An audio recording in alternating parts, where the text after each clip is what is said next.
There are numerous authors in the self-help and leadership development genres who make the case that meaningful personal growth is not possible unless we allow ourselves to get out of our comfort zones. Now, I have to admit that I'm generally not a big fan of self-help and leadership development books, as I tend to find them to be overly focused on self-improvement for self-advancement. But I do think that it is true that it is necessary for us to feel a bit uncomfortable before we are able to change our minds about things, before we are able to accept new and hopefully better ways of being in the world. It's rather easy to get overly comfortable in our worldviews.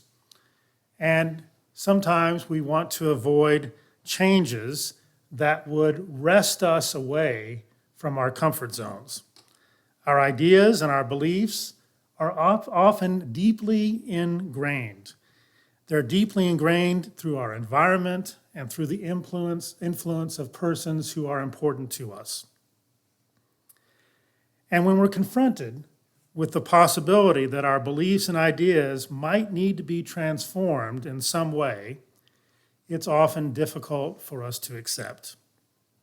We are creatures of habit, and change is not something we easily embrace, especially if the change is related to long-held and deeply held convictions and values. Sometimes it takes getting out of our comfort zones or being made to feel uncomfortable about the way we see and experience the world before we are able to make changes, before we are able to grow as persons in the world. I see this looking back on my own life, and perhaps you see this looking back on your lives as well. When I was a teenager, my comfort zone was a fairly fundamentalist form of evangelical Christianity. I don't look back at this experience as being an entirely negative one for me. The evangelical Christian community of which I was a part gave me a sense of acceptance and belonging that I was not finding elsewhere at the time.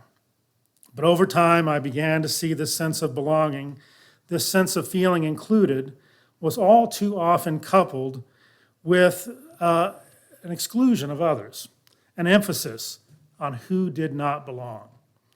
Now, just to let you know how deeply I was a part of this rather fundamentalist evangelical Christianity, I was very close, up until the end of my junior year, I was very close to attending Oral Roberts University for college.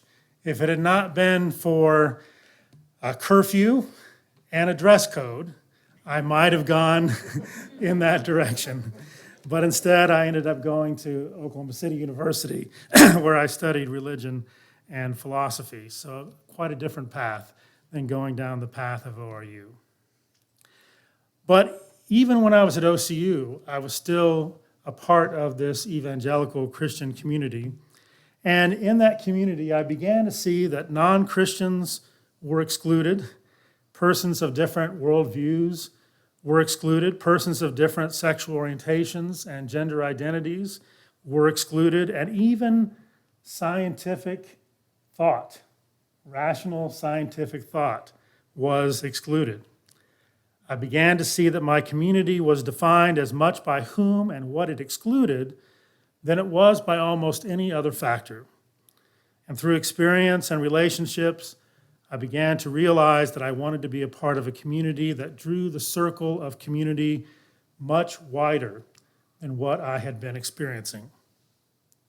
My relationships and experiences in college and seminary and graduate school and beyond began to make me feel more and more uncomfortable about the people that my evangelical Christian community was excluding. My close friendship during college with a person who is Muslim helped me see that I wanted to draw the circle of my community wider to include persons who orient themselves to religion differently. My many friendships with persons who are LGBTQ2S+ have made me want to draw the circle of my community wider to include persons with different sexual orientations and gender identities. As I noticed that the evangelical Christian community of which I was a part was primarily white and American, I began to want to draw the circle of community wider, to be more global and racially diverse.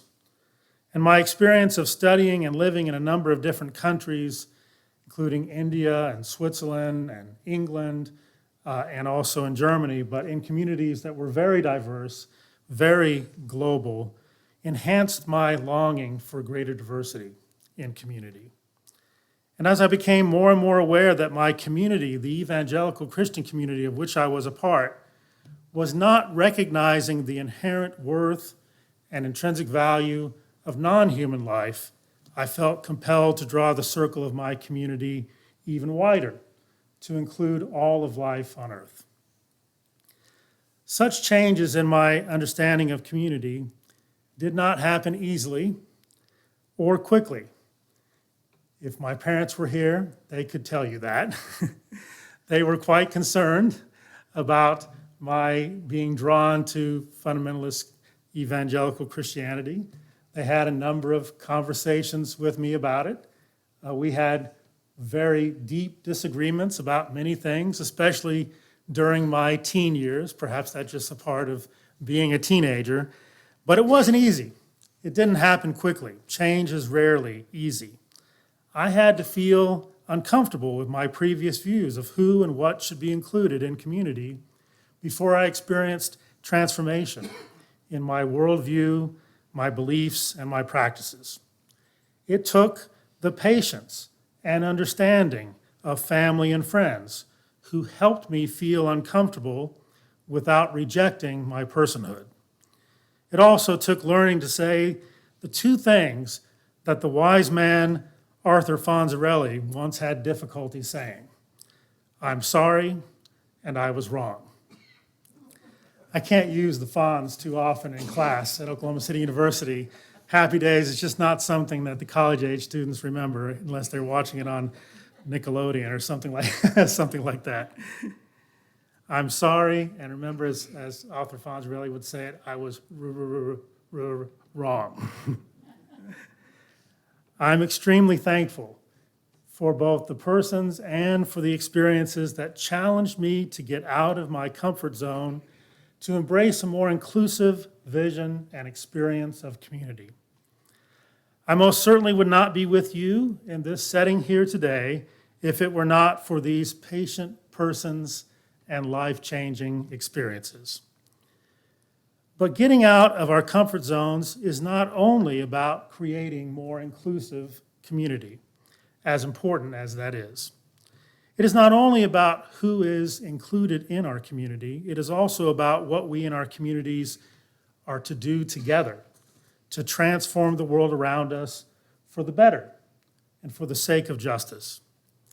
Even when we draw the circle of community wider, we can still become complacent in our new comfort zone and not engage in the action that is urgently needed in our world. Even in our more inclusive communities, our comfort zones can create and perpetuate injustice zones for other persons. We never fully arrive at just and beloved community for all. It is a perpetual process that never comes to full completion, but without which love, courage, and justice can easily give way to hate, fear, and injustice.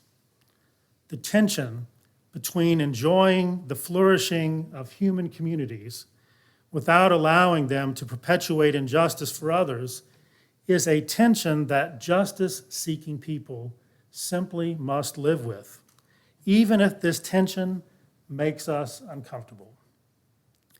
Anytime our comfort zones create and perpetuate injustice zones for others, this is a time to be uncomfortable. This is a time to find ways to get out of our comfort zones to answer the call of justice.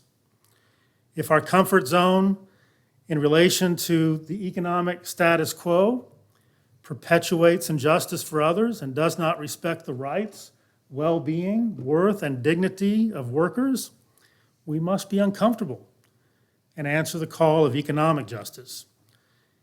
If our comfort with the social structures and laws of our society perpetuate injustice for women, for indigenous persons, for persons of color, for persons of different religions and no religion, for persons who are LGBTQ2S+, and for immigrants or for refugees, then we need to get out of our comfort zones and answer the call for social justice.